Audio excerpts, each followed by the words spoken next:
Okay, so in the last video, we have studied how do you convert your stock solution into the diluted solution, and we have studied how to calculate the molality, and etc. Okay, so we did many problems there to understand these concentrations definitions.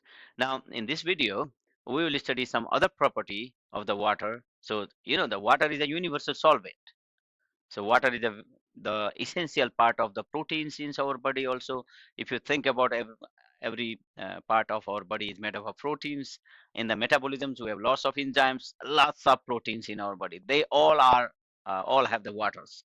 Without water, protein neither can act as like the molecular machine, or it can have the good structure. So whatever the structure and the function of the protein determined by the water is a solvent. Very nice. Water, you can have the water two types. One is bulk water, which is you can find in the surface or whatever, and other is you can find the biological water, which is you can find in contact with the proteins. That is one property we have discussed. So in the very early, and the water is a solvent for it can dissolve the ionic compound, it can dissolve the covalent compound, right? Water can be solvent for these. Let's go. So how water works? Okay, how water can dissolve them, these compounds. So first of all, how water dissolve ionic compounds? Ionic compounds has two ions, right? So they have the regular array of the positive and the negative ions. And if you remember last time, we have seen the sodium chloride structure. So sodium chloride is an ionic compound. And if you see that sodium chloride, so sodium chloride is like that, okay? So it is a cubic lattice. So let's say this is the sodium chloride crystal. Okay, sodium chloride, here is the sodium, sodium, sodium, like that. Okay, so similarly we can have the chlorine also there, because it is the sodium chloride. It is not only the sodium, it is the sodium chloride. That's why it has the so okay, it has the chlorine also here, one, here, here, here, here, here, here, all the way. So you have a sodium chloride like that. That's why this is the ionic compound. Ionic compound has the regular arrangement of the positive and negative ions. This is a positive, this is negative, this is positive, negative, positive, negative, positive, right? Sodium is positive, right? Sodium is positive. This is sodium. This is sodium. It is positive. This is sodium. It is positive. Sodium. It is positive. Sodium. It is positive. Sodium. It is positive. Like that. Sodium. It is positive. But this is the chlorine. Chlorine is negative, right? Chlorine is negative. So let me take the for the negative for another green color. Okay, see, this is Cl. Cl is negative. Cl is here. Cl is negative. This bead is Cl. Cl negative. Cl negative. Cl negative. Cl negative. Cl negative. Okay, Cl negative. So positive, negative, positive. There is a pattern. Okay, we have one Cl here. Cl negative. Cl negative. Okay, so that's why positive, negative. You see, positive, negative, like that. They have a pattern. This is the sodium chloride pattern, okay, and other has other kind of pattern. So that's why the ionic solids consist of the regular array of positive and negative ions. That one example we have seen the sodium chloride. Okay, water is the polar molecule with positive and the negative regions, right? So we have studied in this same chapter, right, the polarity or the intermolecular and the hydrogen bonds, etc. And I think you know that water has uh, water is kind of so water is let me see that. So water has oxygen, and the oxygen, let me take the red color for oxygen. Generally we red color for oxygen. Okay, so oxygen and hydrogen, right? Oxygen and let's say this is the hydrogen. Okay, this oxygen and hydrogen, oxygen and hydrogen. So we already studied that water has delta negative, and hydrogen at delta positive. See, dipole. It's a polar. It's a polar. Water is the polar. So it has positive and negative both part,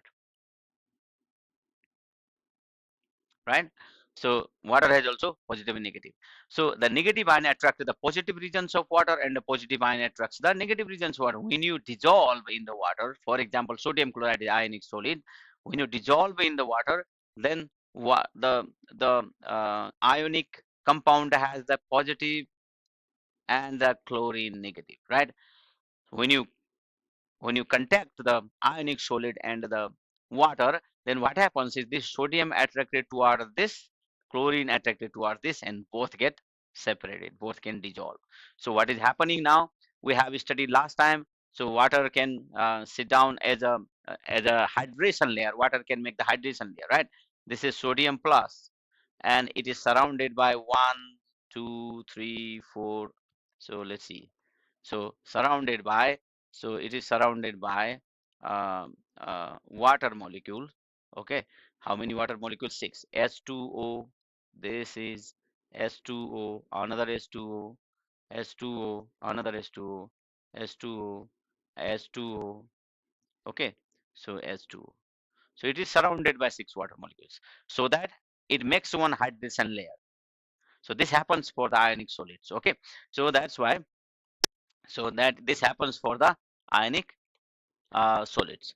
So that's why ion dissolve in water and said to be hydration of the, said to be hydration of the, hydration of the ion, or that ion is said to be the hydrated ion, and the hydrated ion is surrounded by water molecules, right? We see that last time for the sodium chloride. So hydration layer around the sodium chloride in the this same chapter, last couple of slides ago, right? So you can have this hydration of the sodium chloride if you see that. Okay.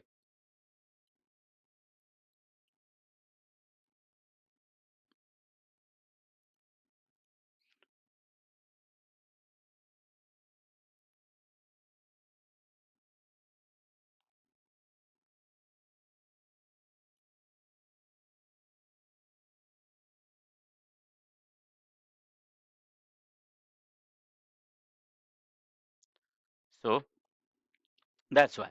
So water of hydration means the attraction between ions and the water is so strong that for many solids, water molecules are a part of the crystal structure, right? So that's why the attraction is so strong, right? So what happens is these water molecules become part of that lattice. So part of that molecules and the part of the crystal structure. And if that happens, then water, that is said to be the water of hydration. Okay, so FeCl3 10H2O, for example, if you have FeCl3 10H2O, means 10H2O are surrounded in the FeCl3. This is a crystal. Okay, this is the crystal. And if that is a crystal, now sugar, for example, right? Sugar, sodium chloride crystal or sugar crystal, for example. Sugar crystal also the same thing, right? Sugar, sucrose, and the some water molecules, 12 water molecules. These water molecules become part of the solid crystal. That's why these water molecules are said to be the water of hydration. So now let's see the electrolyte. Oh, okay, electrolyte. Let's see here. Electrolyte can conduct the electricity. We have done that experiment also in the second experiment, I think, very 2 to 3 months ago. Okay, so ion dissolved in water can migrate from one place to other place, right? When the ion dissolve in the water, when ion dissolve in the water, so let's say if the ion dissolve in our water, suppose this is the water and the sodium chloride dissolved in water. Sodium is here, chlorine is here. So this is one water molecules. These are the water molecules, right? These are the water molecules surrounding chlorine also. So, but these water molecules are moving. These are moving. So it means that sodium also moves from one place to another place in your inside your sodium chloride solution. Sodium is also moving. Chlorine is also moving. Water is also moving. Everything is moving there. So in the solution, ion can move. Because ion can move, it can conduct electricity. For example, if you have the sodium chloride solution, if that is not the solution, just the crystal sodium chloride or amorphous or the sodium chloride crystal, it cannot conduct the water, sorry, the electricity. Sodium chloride in the solid sodium chloride, NaCl solid, can't conduct electricity because it don't have any electron which can move. Electricity means you should have a free electron to move. For example, metal can conduct electricity because it's a surface, it has a large number of the mobile electrons. So if you see, for example, a copper, this is one copper, sorry. So what is happening in the metal is it is one copper atom, there is another copper atom, there is another copper atom, right? So whatever the electron of this copper atom can go here also, go here also, it's can, these electrons are moving. You have a pool of the electron available, those are moving in the metal, that makes the metallic bond, right? That makes the metallic bond. So its the electron can move here, its electron can move here. So that's why its the electrons are attracted by others electron are attracted by this copper. So that's why, because of the movement of, because of finding these available, because of available electron pools in the metals, metal can conduct electricity. but but the electrolyte, if that is in the solid form, it cannot conduct electricity because it don't have the electron that can move. But if you dissolve that electrolyte in the water, it conduct electricity because the electrolyte can move. For example, sodium chloride, sodium can move, chlorine can move. Yes, negative charge is moving, means that it can, for example, sodium is moving, means it can carry the electron, right? Sodium is positive, it can carry the electron and move, right? It can, chlorine is minus, that's why it can carry the positive charge and move. So that's why, because the uh, ions are moving, then electrolyte can conduct electricity. Okay. So ion dissolved in water can migrate from one place to another place, maintaining their charge as they migrate, right? So they have the same charge. For example, sodium chloride, sodium plus sodium, but sodium plus move in the water. So in an apparatus with electrolytes, we can see that, right? This we have done the experiment. So electrolyte is substance that conduct electricity, right? And a non-electrolyte that cannot conduct electricity. For example, a strong electrolyte that can conduct highly the electricity. Weak electrolyte means that can conduct electricity, but it's not a good conductor. So the compound that only partially dissociate, and that's the weak electrolyte. The electrolyte that can fully dissociate, that is the strong electrolyte. For example, sodium chloride, if you put the sodium chloride in water, so 100 molecule of sodium chloride, 100 molecule of sodium chloride in water, all 100 molecule can dissociate.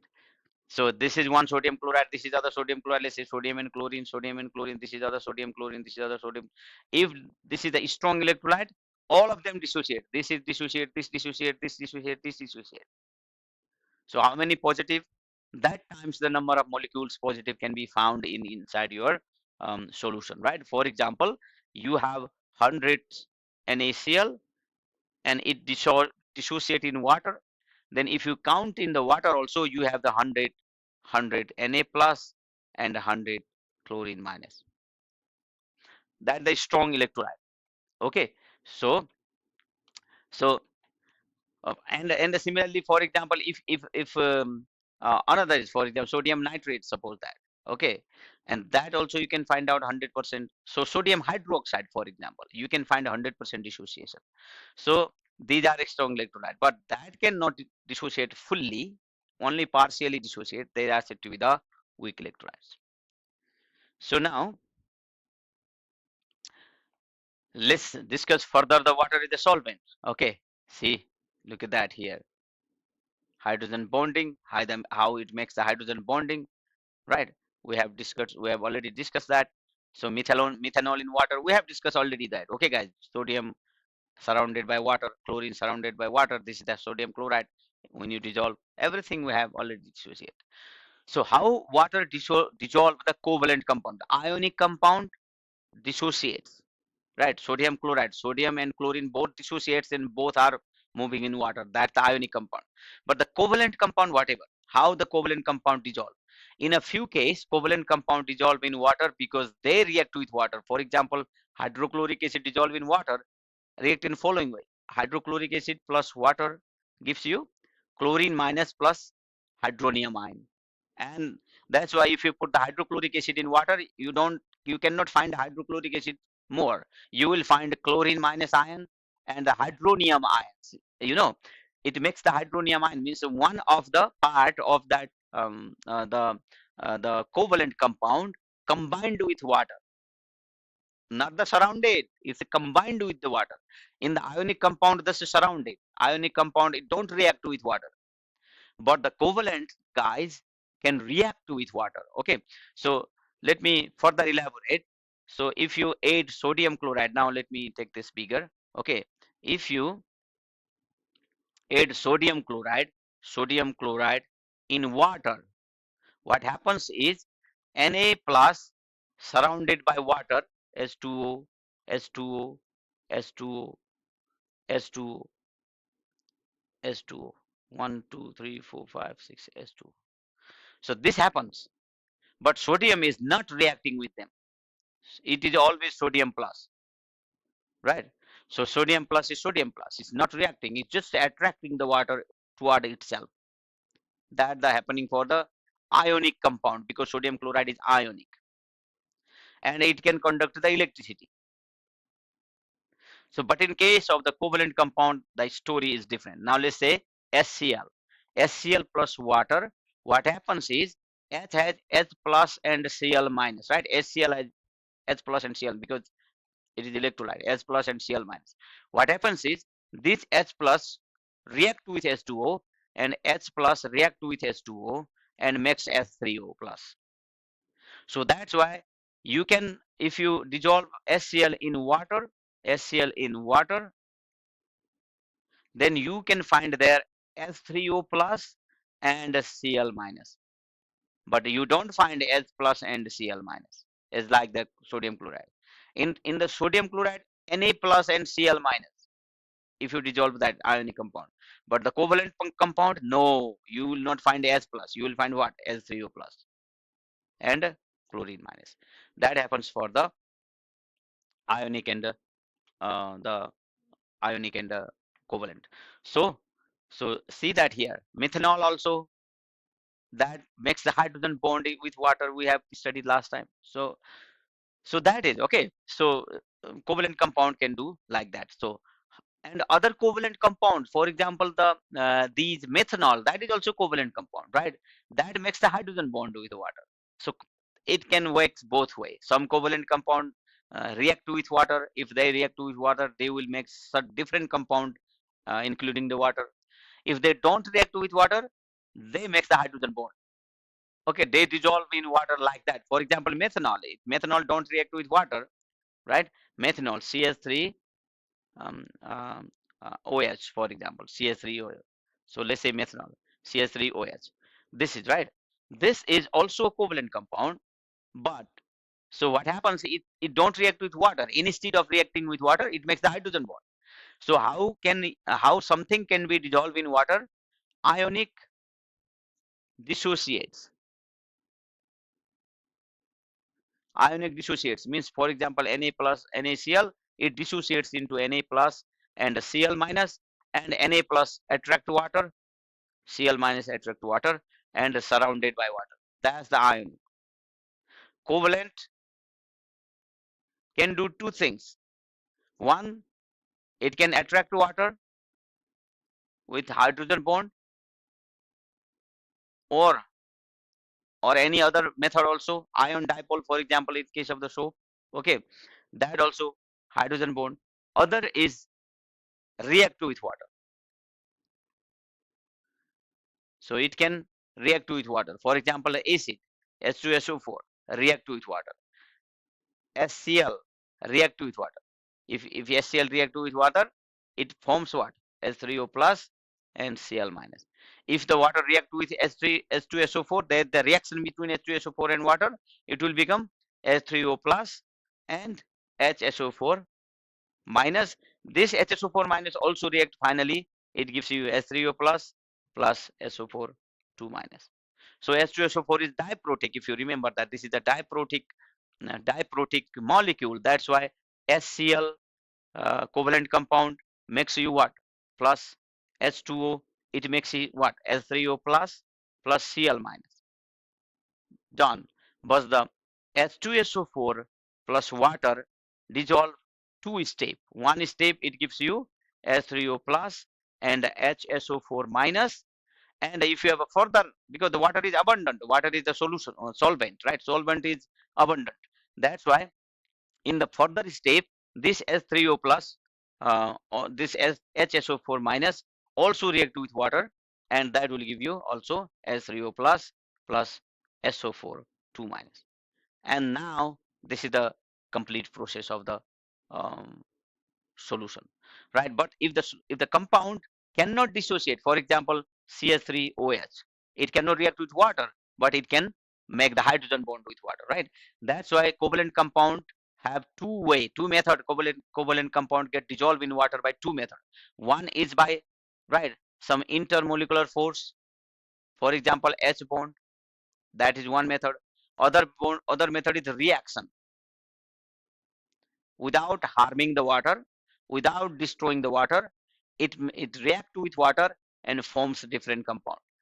So reaction, but they don't destroy the water. Reaction means destruction, but the it don't destroy the water. So for example, acid dissolve in water.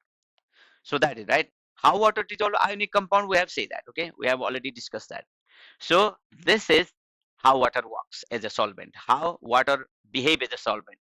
Let's recall that water behave as a solvent for two things. One is the ionic compound, other is the covalent compound. Both type of the compound can be dissolved in water.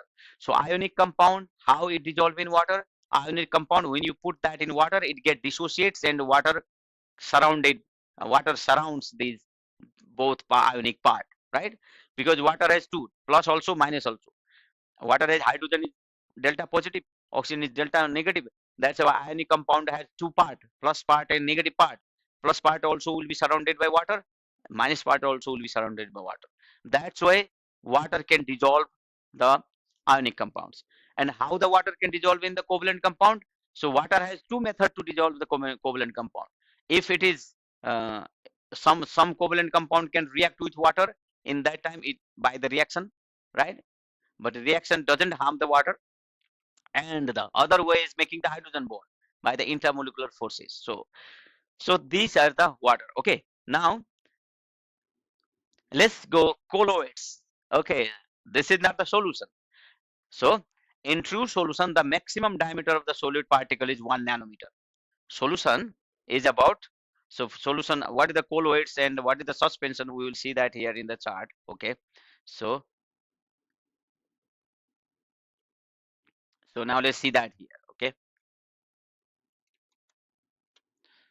so in the solution, if you have a solution are about 1 nanometer particle size. Sodium about 1 nanometer, or angstrom, that is even the smaller than nanometer. Okay, so but the colloid, colloid or solution in which the solute particle diameter is between 1 nanometer to 1000 nanometer. If the particles are 1 nanometer, 1000 nanometer, they are colloids. Colloids form stable dispersions, that is they do not settle out of the solution. You cannot settle the colloid. You can settle the suspension, but you cannot settle the colloids, right? They are always like a solution. However, this is not solution because the particle size is large. It's more than 1 nanometer to 1000 nanometer, but still they get dissolved, right? So they are the colloids. And the suspension, so now third one is suspension. Okay, other is the suspension. Now I didn't actually make that bold later. Okay, like that. Okay, suspensions. Now the colloids and then suspensions.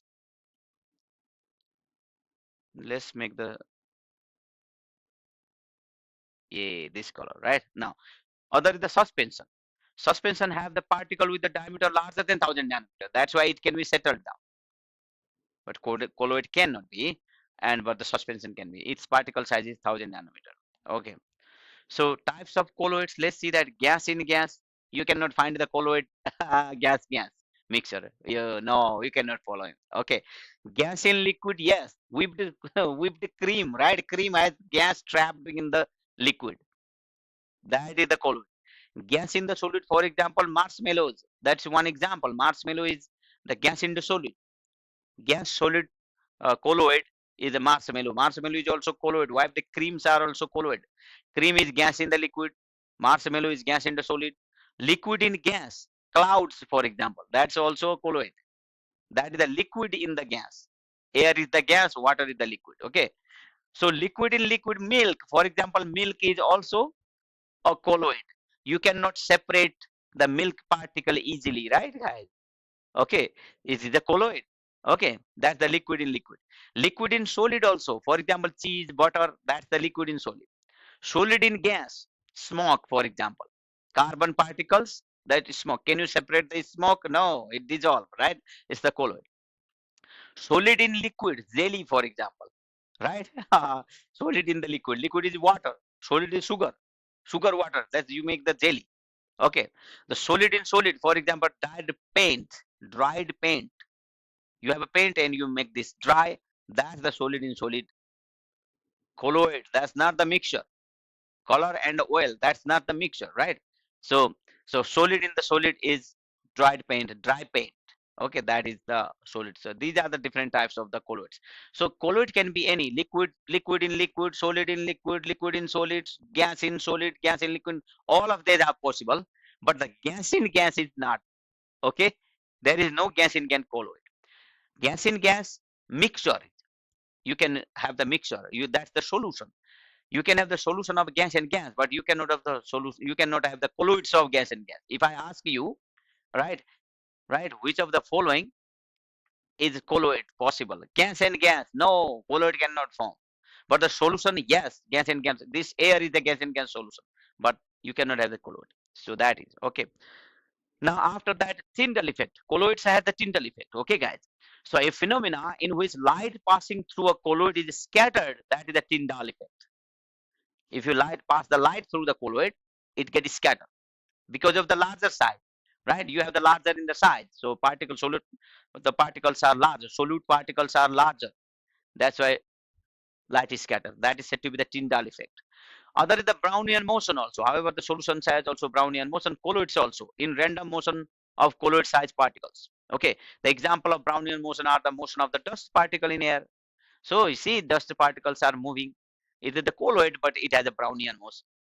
Not only the solution has Brownian motion, so the colloid has also Brownian motion because that size is enough to move about 1,000 nanometer. But if you have more than 1,000 nanometer, it can settle down. So why do colloid particles remain in solution despite all the particle collisions? Most colloidal particles carry a large solvation layer. In the solvent is the water. If the solvent is the water, as in the case of the protein molecules, you see, I already told you that protein has the water. In the blood, the larger number of the surrounding water molecules prevent colloidal molecules from becoming attracted to each other. You know, why the colloidal, these larger particles don't clump each other?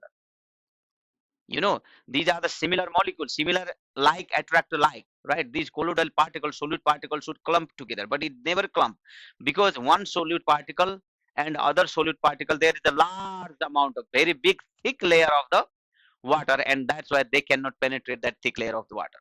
Okay, that's why that happens because of their large surface area. See, colloid, these particles have large surface area. Colloidal particle acquired charge from solution. For example, they all may become negatively charged when a charged colloidal particle encounters another particle of the same charge. They repel each other, so they have the large surface area. Okay, so now let's summarize. See, solution has 0.1 to 1 nanometer size. Colloid has 1 to 1000 nanometer size. Suspension has more than 1000 nanometer size. Very large surface area. Okay, filterable with ordinary paper? No, you cannot filter the solution in colloid with the filter paper, ordinary paper.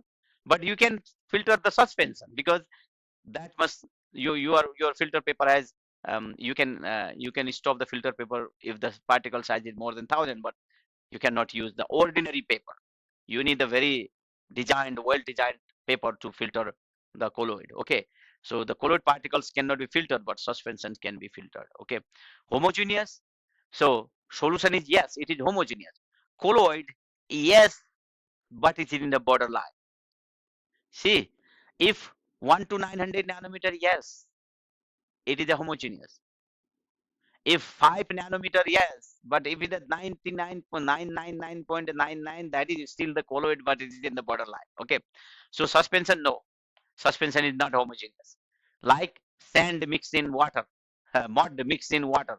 No, suspension is not homogeneous. Settled on standing. If you stand that, can it settle? Solution, no. No, it cannot settle. Colloid also cannot be settled, but suspension can be settled. Okay. Behavior to light. Solution are transparent. Light can penetrate because the small size. You have a 300 to 700 nanometer visible light, but their size is 1 nanometer.